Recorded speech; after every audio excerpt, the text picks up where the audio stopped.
I want to take this a little bit deeper for us, and I'm going to begin by explaining that our dogs have emotions. I think that people know that like in concept, but they don't know it in practice. So dogs first have emotions just like we do, and then that emotion gives them a feeling. That feeling is actually a nervous system response, and arousal is a nervous system response. It does a lot of things for them. When they have a nervous system response, they're going to have behaviors that precipitate from that. And they will kind of link those behaviors to that feeling that they're feeling, and it over and over and over. And you may be seeing that in your dog.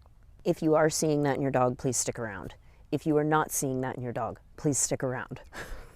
I know I just said a lot of fancy dog training words. I want to break it down in a way that's practical.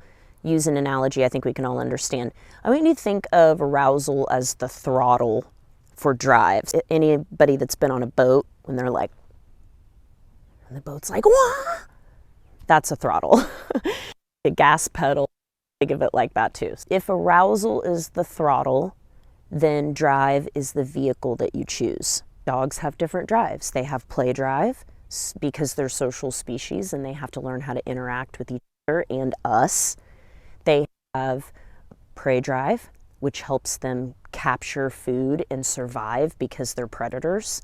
They have food drive, desire to kind of work for food.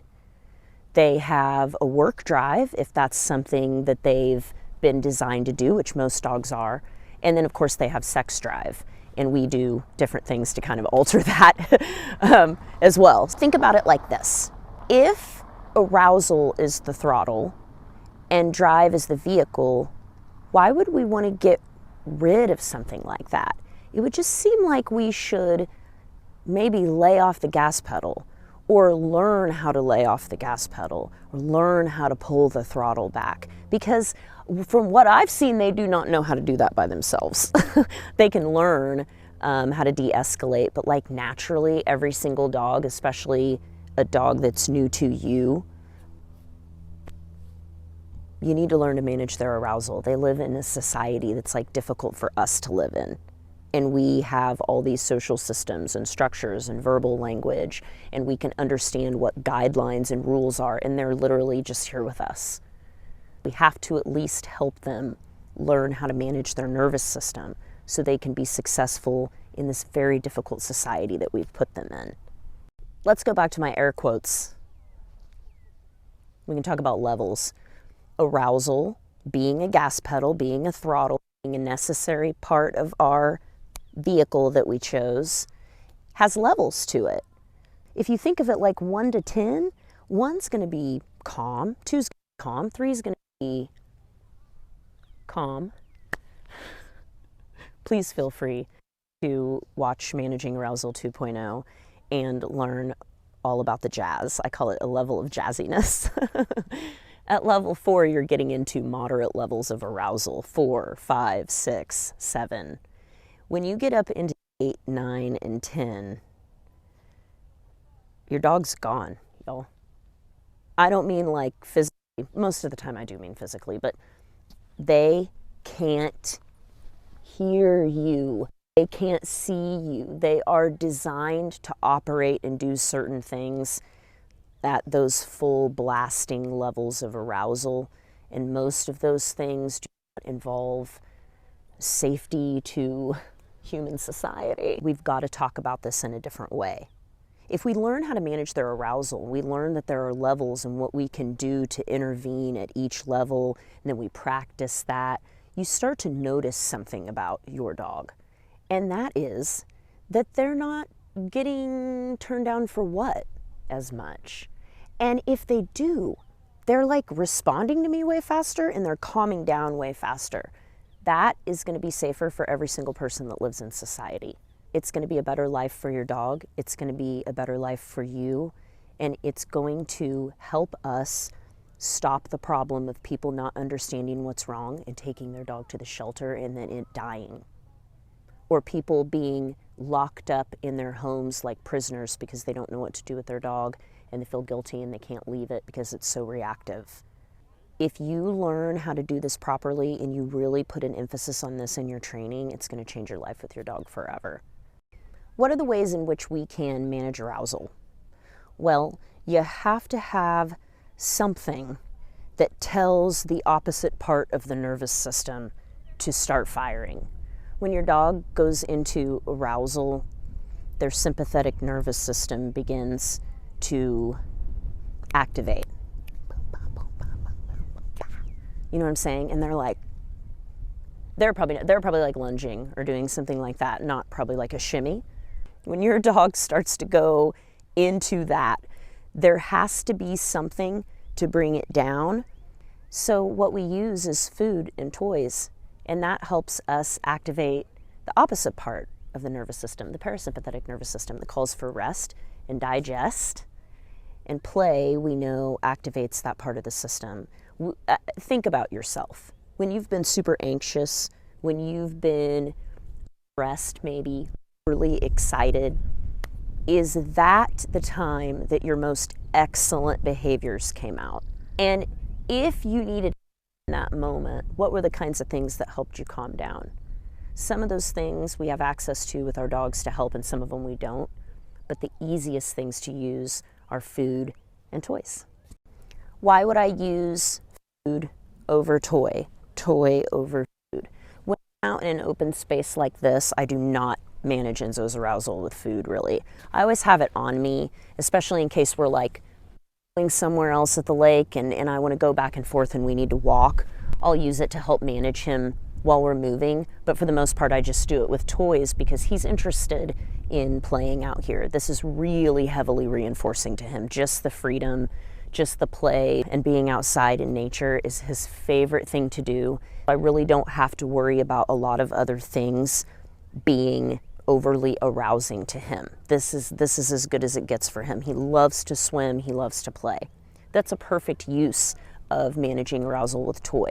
If I'm on a walk with him, maybe somebody else will tell you differently, maybe a different dog trainer that's more into sport work, or maybe their preferences to do this, they might tell you that they do play and they use toys on the walk. Okay, and they're probably good at it, but I don't think that that's practical for the average common person, which I am also, to be doing that with their dogs. I will definitely show you ways in which I manage arousal and have used that, especially with the trash truck. Pop, thanks Denise Fenzi for that. She started doing it with Zen, and I saw that and I thought, this is great, I'm going to replicate this, and I created a video for you around that. But for the most part, I use food, and I'm going to teach you how to do it today. How do you start this process? What do you need? What should you have? What? I do not care what tool you're using. That is irrelevant at this point. It's irrelevant. We're working inside your home and then your backyard, if you have a backyard. If you don't, then you're going to work in the most common area that you use, like if you live in an apartment or a condo. Then we're going to go work in the front yard. For people with houses, that's front yard. For people that live in apartment complexes or condos, that's going to be the place that you have been using, but at a busier time of day. So with distractions, you're not going to change your location right away. This is about learning how to look at your dog's body language. This is not about getting your dog to stop doing stuff. If you look at it from that lens, you will fucking fail. And you will not even understand why you're failing. And you'll be looking at my dog and other people's dogs wondering how they're doing it. And it will be because you were looking at it from the wrong lens. I teach people about dogs. I teach people how to have a relationship with their dog. I have to teach you what a dog is and how they operate and what their makeup is about, what their drivers are. What I need for you to have is an open mind. Your dog's food. You of course need to work with whatever equipment that you're using, to harness and lead, if that's a slip lead, if that's a martingale, that's a flat collar, I don't care. That's something that you get to later when you're going around in the world and you decide, I think this is the best for me. It's not something that somebody just says and then you go and get it. That's not how it works. It doesn't matter. the best thing for you to do is just clip a leash on your dog's flat collar and start this stuff inside, just so they're used to working with you with that lead on. That's to start. The second thing I need you to be aware of is that you might have to increase the value of the food a little bit. The easiest way to do that is with scrambled eggs. That's what I do with all my clients. It's cheap. It's easy to make. Most people have access to that. And it's also not a regular protein that dogs would have an allergy to. I was a vet tech for 18 years, and that was the least amount of allergy to protein that we saw in dogs when it came to alternate sources of protein. It would be comparable to venison, different things like that, buffalo, things like that dogs can have that have allergy problems. But I don't want to get too much into that. If your dog does not typically have issue, put the fucking scrambled eggs in there. Go easy. 1 egg to start. 1 egg to start. Mix it in with the food. Get them interested in what you're doing, interested in working with food. You can phase out high-value reinforcers as you go along. And you certainly want to go so high that your dog can't even think of anything else besides what you're doing. I would avoid throwing steak and hot dogs at them, because that's not going to be reliable when you take it further. In my opinion, open your mind to the eggs. Or if you have something that you give that's high value and you want to add that in, you do it already, you want to add that in the first time, that's great.